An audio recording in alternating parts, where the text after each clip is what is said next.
Welcome to Nifty 50 Photographers. In this video I'm going to teach you how to focus your camera, what those different focus mode settings mean, and if you've ever been frustrated that your camera has focused on the wrong part of your photo and delivered something to you where the very thing that you wanted to look nice and sharp looks all blurry, then this video is going to teach you how to get around that problem. If you're new to this channel, I'm Richard Gill and I'm a professional photographer. And on this channel I provide free photography tutorials for those of us who are a bit older, who've lost a bit of hair or maybe got a bit of grey in it. I post weekly videos every Friday showing you how to better understand your camera, how to get the best out of it, how to compose and edit your photos so that when you take an image you're getting the same thing on the back of your camera that you pictured in your head before you press the shutter. Now if that sounds like you, make sure you subscribe to the channel. I post a new video every Friday, and if you hit the bell you'll get notified when they're released. So how do we focus our camera? Now there are three main focus modes that I'm going to talk about today, and these are all the autofocus modes. So we'll come to look at manual focus in another video. But in the autofocus mode you'll get three choices, and they are autofocus continuous, autofocus single shot, and complete autofocus, which is usually on your back of your camera's autofocus A. Now then, you have another few options that you might want to think about, and as well as the autofocus method you also get a chance to choose what part of the scene the camera is going to focus on, and it'll give you a series of different areas. Now those areas are likely to include a wide zone, a center zone, which is right in the center of your frame, perhaps a movable zone, which might be defined as, it'll come up as perhaps about half what you can see in the viewfinder, and you can move it around according to what you want to focus on. And then finally there'll be a spot focus mode.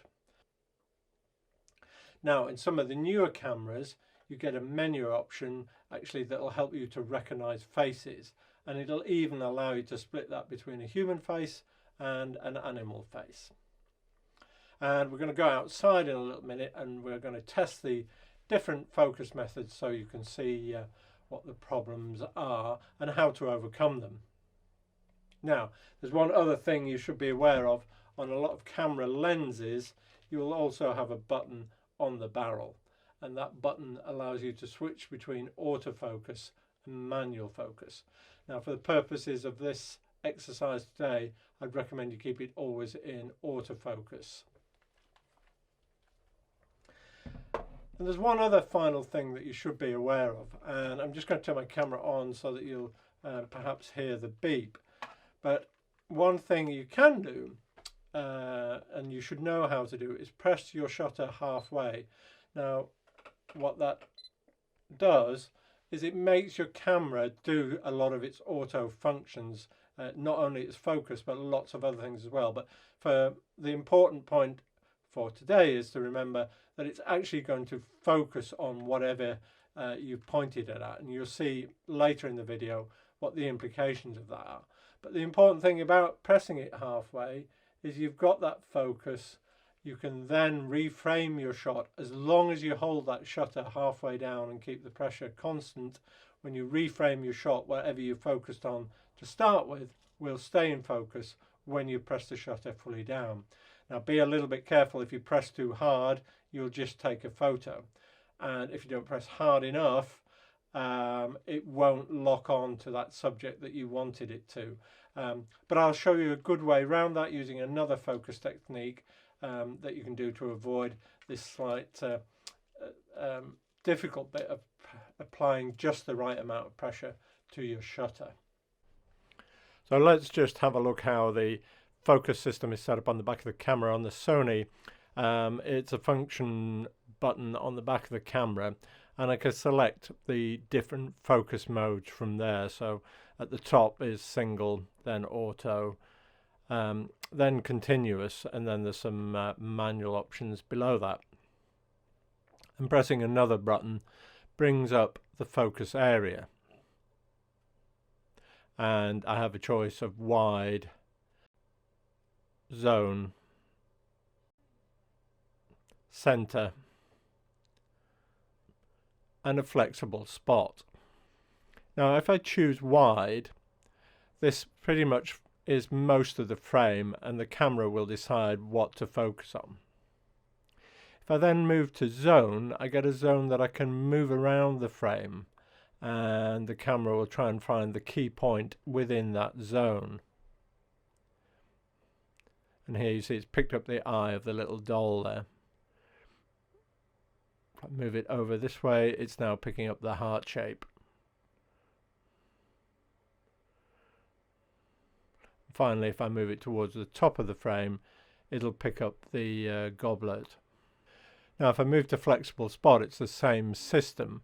A spot that I can move around the frame to make the camera focus on what I'd like it to choose. So I've started, you see the top one there, there it is in the center, and down in the bottom corner here on the candle. Now on the Nikon, I have an external button to switch between autofocus and manual, but actually if I press that in, and then at the same time I rotate one of the command dials, either the front or the back one, that gives me different focus options. So it'll switch between continuous, single shot, and it changes the areas as well from zone, center to wide and so on. Now there's one other point, so just before we go outside, just a lot of people forget that actually the camera cannot see what you can see. It doesn't know what is in your head about what photograph you want to take. It can't even see the scene you're focusing on. So all it's trying to do is make an intelligent decision based on the feedback it gets through its sensors. So it might well detect people, but it doesn't know which of those people you want to make the primary subject in your photo. And that's what using these focus methods is all about. So like everything else we've talked about in photography, it's a compositional choice, it's your creative choice. So make that decision, then you can choose which focus mode you want to use. So let's go outside and let's take some shots, and we'll use the different focus methods and show you how to overcome some of those problems. So I've come outside, set up a little scene with some cuddly toys. You could use your kids, your grandkids or anything, just to get a hang of using the different focus modes. We're going to start off with autofocus in full auto mode, which is AFA. The next option we've got to choose is a zone. I'm going to choose wide because for this scene the toys are filling the whole scene, so let's take that. And the camera should do a pretty good job.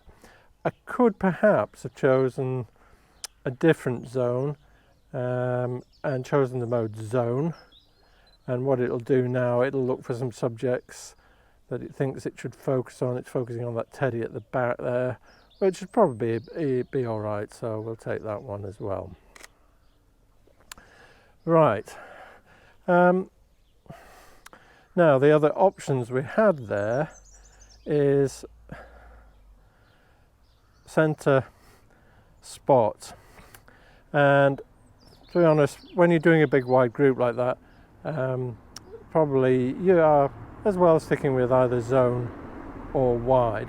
So let's set up a different scene now and have a play with some of the other functions.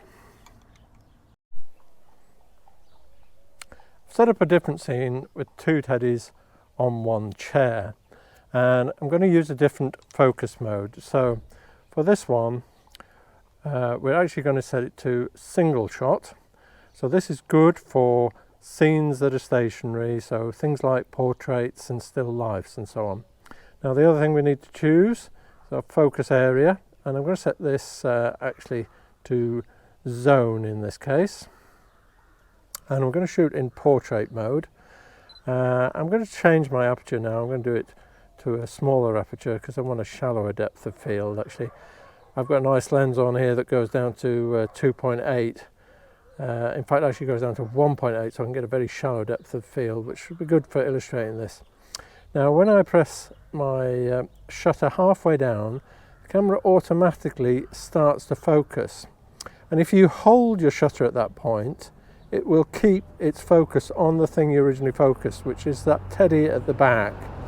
Now, I might have wanted it to focus on the teddy at the front. So what I'd have to do is really force it to do that by making it more obvious that it's in the frame. Now I can reframe. I've still got my shutter half pressed, and I can take my shot, and you can see the teddy at the back is out of focus because I've focused on the one at the front. Now that's a little bit of a palaver. What I could have done is, instead of choosing a focus area of the zone, I could have gone into something that would be a bit tighter. I could choose center if I wanted the teddy in the center of the frame, but that's not going to really work. So what I'm going to choose is flexible spot. And I'm doing this in portrait. So what that gives us is a spot I can move around. And what I want to do is I want to put it on the leading eye of the teddy I want in focus. So I'm going to choose the one at the back this time. And there you have it. So the one at the front will go out of focus a bit. And there's our shot. So if I wanted it the other way around, I move that zone so it hasn't really got an eye, this leading teddy, but it would be somewhere around there. Take it that way, and you will see that now it's in focus, and the one at the back has gone out of focus.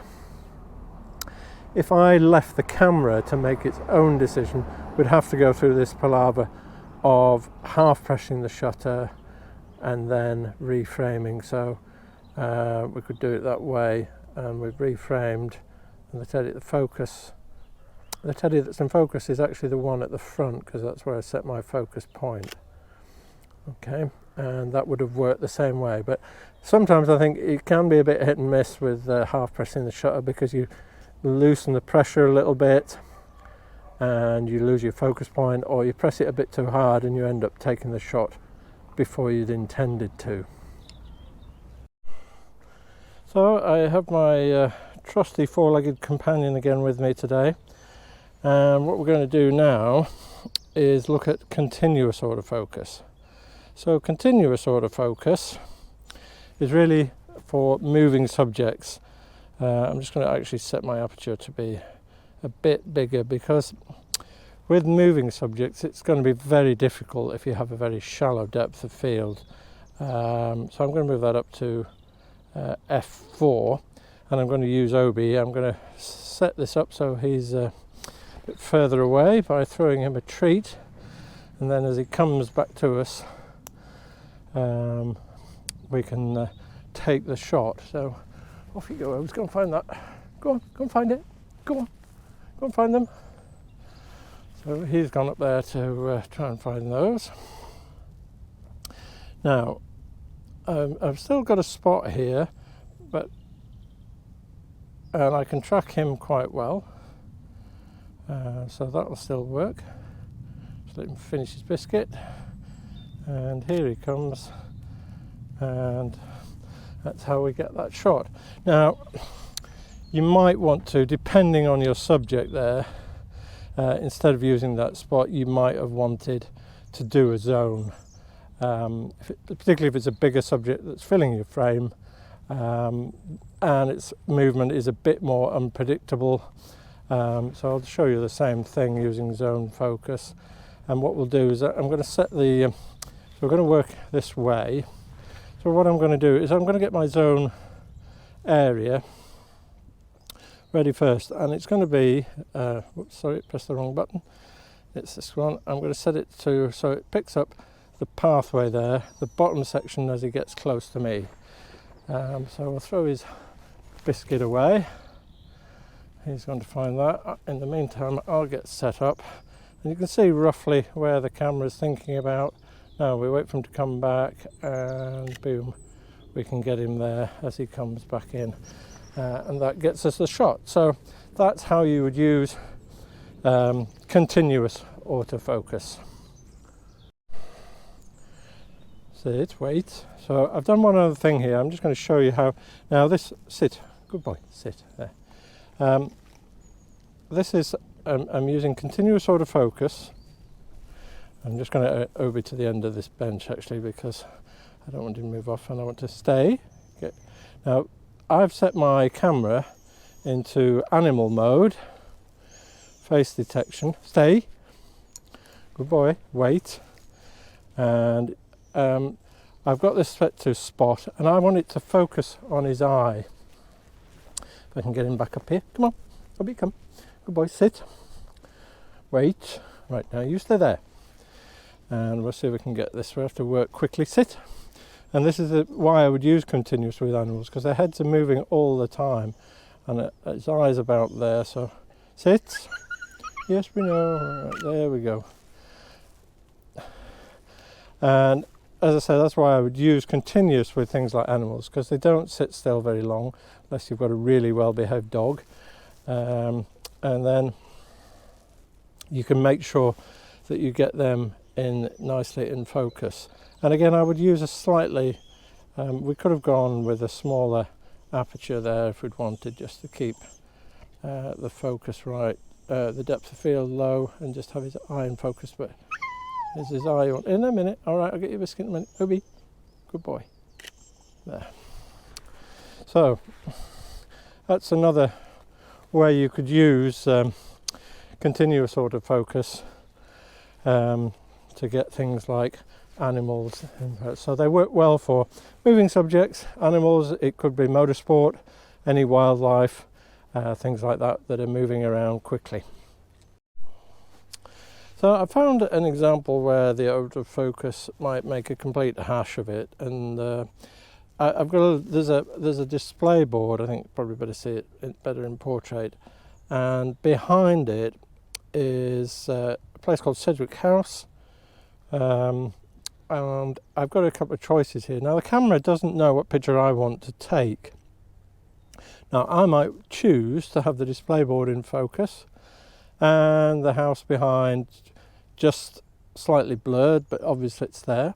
I might choose to do it the other way round.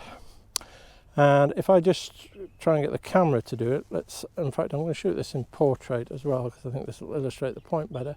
So now it's focused on the thing that's nearest to me, which is the display board, and this is what we're going to end up with. The house in the background is completely blurred.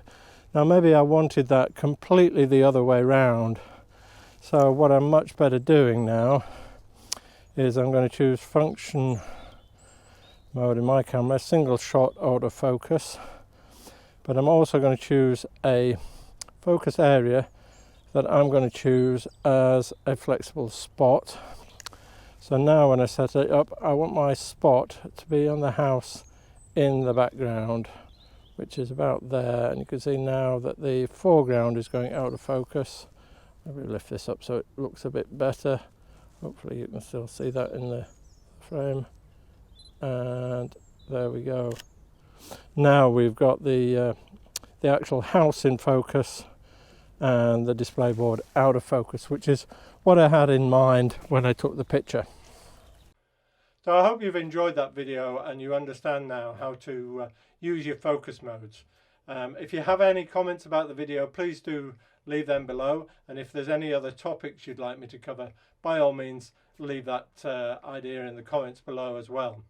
You can of course join the Nifty 50 Photographers Facebook group, and there's a link to that in the description. And if you have enjoyed this video, please do tell your friends, give us a like, and also subscribe to the channel if you haven't done so already. Do come back next time when I'll be talking about drive modes. So that's the different drive mode setting you should be setting your camera in for different types of photos. I'll look forward to seeing you then.